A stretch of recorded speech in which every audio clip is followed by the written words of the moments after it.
None of them was so bold as to get up and complain, but they did think up one trick.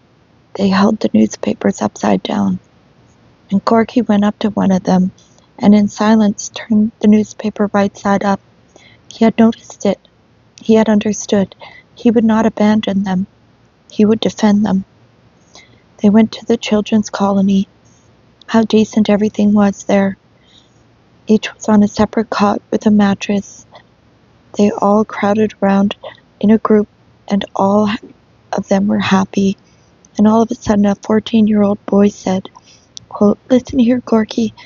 Everything you see here is false. Do you want to know the truth? Shall I tell you?" Unquote.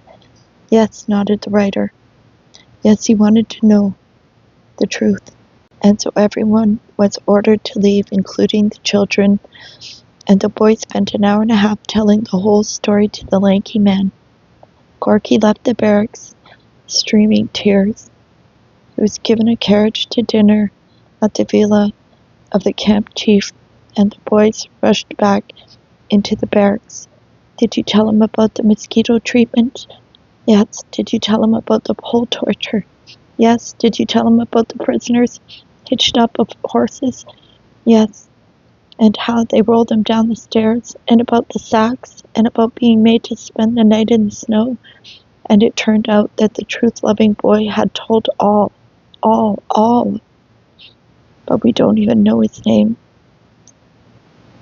On June 22nd, in other words after his chat with the boy, Gorky left the following inscription in the visitor's book, which had been specially made for this visit. I am not in a state of mind to express my impressions in just a few words.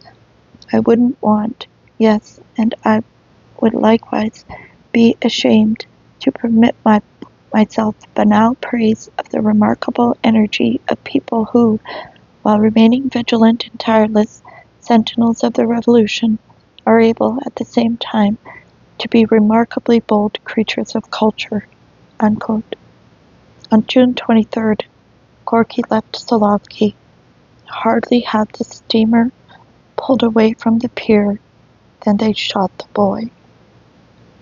Oh, great interpreter of the human heart, great connoisseur of human beings, how could he have failed to take the boy along with him? That is how faith in justice was instilled in the new generation.